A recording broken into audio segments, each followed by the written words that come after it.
Outside of chemistry, there are some other concentration units that are used quite a lot. We have percentages that are used on a lot of things. We have percent weight, which is sometimes written as a percent symbol and then a W over a W.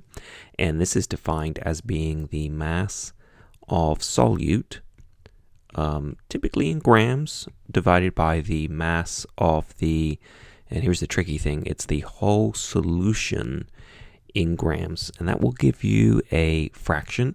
So we have to multiply by 100 to give a percent. And we call this percent weight. Sometimes we call it percent mass. And if you look at it, what's the W over W telling you? Well, you're measuring the weight of the solute, and when you're dividing it by the weight of the solution. And so the WW is kind of giving you that hint how to form that. So for example, let's go ahead and take a percent weight solution. Let's go ahead and mix, say, 5 grams of sodium chloride with let's say 85 grams of water, and we can calculate the percent by mass. So we can calculate the percent weight here. So we just take the mass of the solute, so that is 5 grams.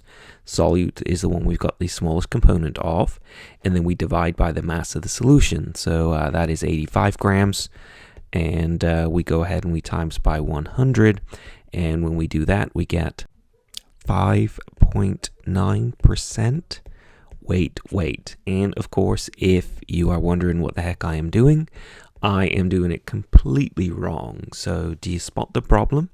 We're going to have to go ahead and erase a whole bunch of stuff here. So let me go ahead and make my eraser nice and big and fat if I can, and scrub this. So the problem was we divided by the weight of the solvent, but we were supposed to divide by the weight of the whole solution. So that was kind of naughty, right? So the solution itself is the salt plus the water. So we have to go ahead and we have to take the salt and the water, right? And we need to add these together. So these add up to 90 grams, and that is our whole solution. So now if we go ahead and we take our 5 grams of solute and divide by 90 grams of solution, times by 100 to make a percentage, we get the correct answer, which is 5.6%. So let me switch to a pencil tool. So 5.6%, and it's a weight percent. So we should go ahead and write WW there, and we could go ahead and write that as NaCl. And because it's dissolved in water, we could write AQ for aqueous. So that is our first percent weight. Our next kind of percent solution is a percent volume. We typically write that as percent V over V, and that's a hint on how we form this. We take the volume of the solute, and typically maybe in milliliters, and we divide it by the volume of the whole solution. So we gotta always remember it's the solution here and not just the solvent. And again, we can do it in the same units we've done above. If we did milliliters over milliliters, that's fine. We could do gallons over gallons or quarts over quarts, whatever is your favorite unit of volume. That's a fraction though, so we got to multiply by 100 in order to get that as a percent. So what would be an example of a volume solution? We could maybe take air. Air is, if you have 100 liters of air, then it actually contains 78 liters of nitrogen. It contains 21 liters of oxygen, and it contains 1 liter of argon. So if we wanted to know maybe the oxygen concentration, right, we could say the oxygen percent by volume is 21 liters. See, we can use milliliters or liters as long as it's the same thing over the volume of the solution. So the solution's 100 liters. The solvent is 78 liters, but it's the volume of the solution we're dividing by here. So we're saying what percent of the whole solution, right, is what we're looking at. So we can see that 21 over 100 is just the same thing as 21%, but this is a VV percent. And when working with liquids, dissolved in liquids, this is normally the percent we use. In the last slide, we looked at mass over mass or weight percentages. So when we're dealing with solids that are easier to maybe weigh the mass of, it's probably easier to use a weight percentage. The last percent solution we'll use is the percent weight volume, and this is probably the most popular one actually. In fact, if you're told a percent solution and no one tells you if it's mass or volume or weight volume, you can probably assume this one here. And just like before, it's weight over volume, so it's the solute, so it's the mass of the solute, and we're dividing by the volume of the solution, so it's always the whole solution here we take. And the units are going to matter here a little bit, so typically we use grams for the solute and we use milliliters for the solution, mainly because if you look at water at 4 degrees C, every milliliter of water weighs a gram, so it probably makes sense to do grams over milliliters or kilograms over liters, let's say. And that's a fraction, so we got to multiply by 100 there. So if you are making, say, IV glucose, if you are a health science solution, you might know IV glucose is 5% glucose.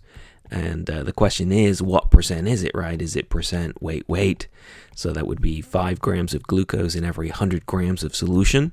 Is it percent volume, which would mean it would be 5 milliliters of glucose per 100 milliliters of solution? Or is it, and in actual fact it is this one, is it percent weight volume, which means there's 5 grams of glucose in every 100 milliliters of solution. And so it turns out that this is actually what it means. So we can actually form this as a conversion factor, and this tells us that there are 5 grams of glucose, that is our solute, in every 100 milliliters of our solution. So percent weight volume is probably the most common percent, I would say. In fact, if you go ahead and look at your toothpaste tube, which I've gone ahead and grabbed a screenshot here from some Colgate, and if you look closely, right, if I zoom in here, I can see the active ingredient is essentially the fluoride ion. And notice right here, can you see that? It says 0.15% W over V. So that means that there is 0.15 grams of fluoride ion per every 100 milliliters of toothpaste.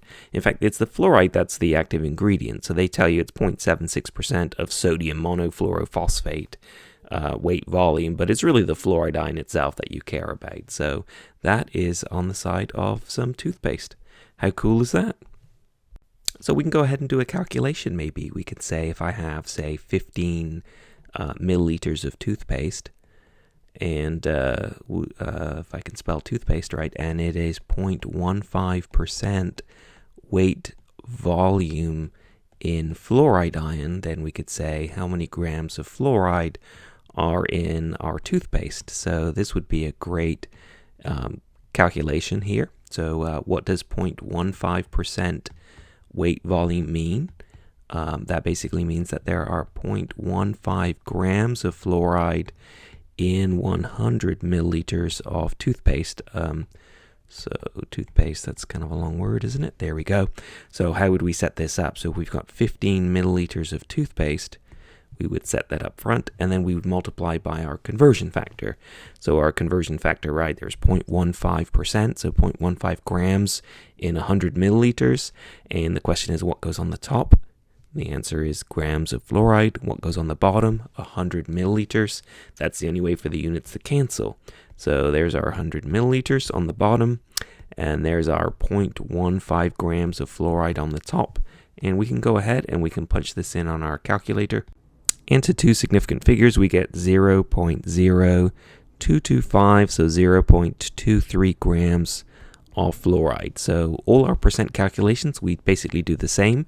We say the percentage is the number of whatever's on top divided by 100 whatever's on the bottom. So for weight volume, it's how many grams of the solute divided by 100 milliliters of the solution. If it's volume, it would be milliliters over milliliters, how many milliliters per 100. And if it were weight, it would be the number of grams per 100 grams, let's say.